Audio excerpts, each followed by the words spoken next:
Good day. Today, President Donald Trump met with South African President Cyril Ramaphosa.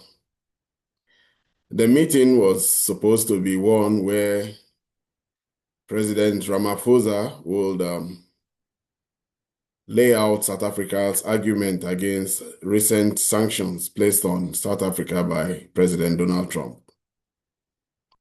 Since coming into office, Donald Trump has ratcheted up a campaign against South Africa where he has alleged that South Africa has been killing white farmers. He has been listening to, no doubt, the arguments put forward by Elon Musk, the richest man in the world and a South African by birth, who has also put forward this rhetoric out there that South African farmers are being killed. So under the framework, under the guise of helping South Africans against genocide, President Trump calls it genocide against white farmers in South Africa. He has even made it possible for white South Africans to have access to the American immigration system as refugees under an act where people who are persecuted by war can have access to America. In fact, 49 of such white farmers recently arrived in Ohio and were received by government officials, Trump administration officials in Ohio. So, following sanctions placed on South Africa and following strong rhetoric from the Trump administration, especially rhetoric that threatens trade between South Africa and U.S., trade valued at $20 billion, because South Africa is the second biggest, America is the second biggest trading partner of South Africa. Ramaphosa felt that he could deploy his charm that as a mediator long known as a mediator for the African National Congress under late Madiba Mandela. And he came to Washington hoping that he could impress upon Trump that what is being said against South Africa is a lie. He came with a powerful team, including white sports personality and even the agriculture minister. But somehow, as the British Broadcasting Corporation will put it, they say Cyril Ramaphosa was ambushed with a video purportedly showing the graves of white crosses and the graves of so many white South Africans. That video has not been verified. I've seen that video also on TikTok. I've seen it in X and on TikTok. I've seen it floating around. And we really don't know what that video is about. And while that video was being shown in the White House, Ramaphosa was on the hot seat. His seat was really not comfortable for him. He kept shifting here and there. And ultimately, he said he didn't know about the video and he will investigate more. But there is more to this aggression against South Africa by the Trump administration than is being put out there. No doubt South Africa has had a very checkered history between its white and black communities. Let's not forget there was almost 60 years of apartheid rule in South Africa. The Afrikaans, or also known as the Boers, were the inheritors of the government of South Africa after the British. And they instituted Jim Crow laws in South Africa at a time that Jim Crow laws were running rampant in southern part of America. And their apartheid laws led to serious struggles and serious displacement and serious injustice in South Africa. Economic empowerment was more within the realm of the white South Africans. And if you look at the Johannesburg Stock Exchange, some of the most well-to-do companies are definitely the white South African-owned companies. In my book, The Rise of the African Multinational Enterprise, put out a lot of these South African companies, and the biggest of them all is a company called Naspers, who incidentally own over 30% of a global behemoth known as Tencent in China. So it's there's some historical distortions in the South African economic structure, and it is in that trying to realign that structure that some politicians have forcefully tried to make policies to empower Black South Africans. For over 30 years now, the Black empowerment policies of South Africa has meant that companies must create positions for the blacks. All these are like affirmative actions trying to address and redress several years of injustice in that has led to high rates of crime and high rates of poverty in South Africa. But recently, these policies have been there for long. And even though South Africa has had firebrand politicians like Julius Malema, who have insisted that land should be taken off the whites, that policy has not really gained ground until recently when Ramaphosa put a policy, signed into law a new policy where government had the right to confiscate private property, private land, and without compensation. Being that 90% of private land is in the hands of the whites, it is thought that this law was targeting the whites. But for whatever reason it is, there's more to the upsurge in the aggression of the Trump administration. We should know that recently South Africa has been in the news. Let's not forget. One, as a powerful member of BRICS. BRICS is the acronym for the organization and alternative to NATO, to the G7. BRICS has come to be where most of the global south is coalescing. In the BRICS, in the size of its population and the size of its GDP, it has become a big counterweight to the power of the G7. And South Africa was one of the founding fathers of it. And as America is struggling financially now as regards to its economy and the power of and strength of its dollar, the BRICS are building an alternative financial system, particularly following sanctions against Russia and following the Ukraine-Russian war. Sanctions against Russia and trying to exclude Russia out of the financial system has shown that the BRIC members, particularly those ones that feel vulnerable to American and the Western power, financial power, that they may be victims. And they've tried now to build alternative financial structures. The BRICS, which includes Brazil, Russia, India, China, and South Africa, have become a very formidable force and a vehicle through which China is wielding a lot of power and influence. Through China and through this coalition, this alliance with China, economic alliance at this time, let's not forget, China is building an alternative ecosystem where the Chinese yuan is used to settle trade. Local currencies are used to settle trade. They are slowly chipping away at the relevance of the dollar. And also, they are building an alternative narrative as to how countries should engage. While America, we know, engages by giving you quite a lot. They do give you quite a lot of access to their market. The trade-off is that you have to give them space to have a military base. Their emphasis has always been security. But China's method of gaining soft power among many countries is the Belt and Road Initiative, which it instituted. And through this Belt and Road Initiative, the Chinese have become, oh, how would I put it? They have slowly interwoven themselves into the fabric of the economy of a, a lot of countries in the South, in the global South. They through these Belt and Road initiatives, they build port hospitals at favorable terms. And China is, through a totally different way of gaining influence, becoming a powerful alternative to Western financial institutions and private lenders. And the Chinese loans are now much more sought after than the private loans issued by um, issuers, creditors in London and in New York.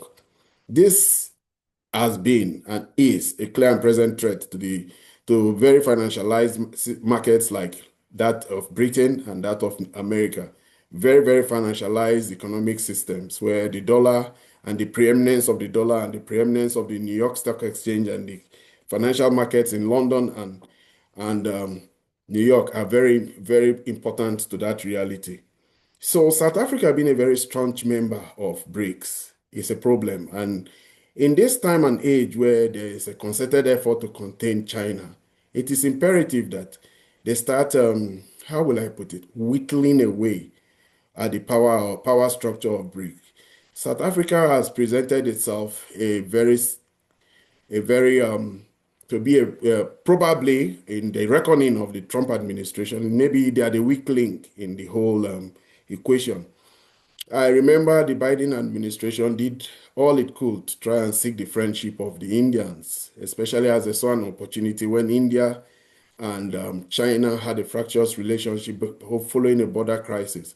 But in this Trump administration, irritated by the militancy of the South African ruling class and their staunch support for China, they might just be that in their own reckoning, the South Africans are the weak link to first go after. But let's also remember one thing. When I put that South Africa has become an irritant to the political class in America long before the Biden administration, long before the Trump administration, under the Biden administration, the South Africans launched a very virulent campaign against the Israelis, stating very clearly that what Israel was doing in Gaza tantamount to genocide. And they brought a case against the Israeli government, Netanyahu particularly, and Ben Gavir, the defense minister who is part of the coalition in the Netanyahu government, and they accused them of genocide. And they did get they pressed the case, and arrest warrants were issued against Netanyahu and Ben Gavir. But here's the thing: the American Congress then complained bitterly about what the South Africans were doing, and they tried to get the Biden administration to take action against South Africa. But the Biden administration caught in the midst of election and also concerned about their image regarding their support for Israel, didn't take so much action against the South Africans. But after winning this election, with the full support of the Israeli lobby, and in which someone like Marco Rubio is very particularly strong in. He has the support of Barry Alderson, the casino mogul, who was one of the first to even support Donald Trump long before Elon Musk threw his weight behind Donald Trump. She donated $100 million to Trump, and like most members of the Congress, the Israeli lobby under the framework of the AIPAC is very strong, and we know all this, and they have pushed that the administration do something about South Africa's militancy using the International Criminal Court of Justice. And this is doing the bidding of the Israeli lobby. They are not happy about how South Africa has been moving against Israel and the damage that South Africa's campaign against Israel is doing to the global image of both Israel and America. So there is more to Donald Trump's aggression against South Africa. But now let me share one little information. As I told you, I wrote a book about African multinationals, and in that book, I found out that Cyril Ramaphosa had serious interest in one of the greatest telecommunication companies in Africa, namely MTN. MTN is almost ubiquitous. It's ubiquitous all over Africa and has big footprint. I think they were at one time the largest cell phone company in Africa. I don't know their status now because I've not done not updated my research. But I know for a fact that Starlink has been allowed in countries like Nigeria, Malawi, and a number of African countries, and Starlink has become a clear and present threat to the revenues of MTN and other local telecom operators in Africa. Now, with its influence in MTN, it may just be that the delay in having Starlink getting a license to operate in South Africa may be one of the things that Ramaphosa may have Ramaphosa's hand in it. Elon Musk has used this fact that Starlink is not being granted a license in his country of birth as one of the reasons why he believes that there's genocide against whites, there's racism against whites. It's very ironic when a white man who enjoyed the benefits of apartheid for so many years is saying that there's racism against whites in South Africa.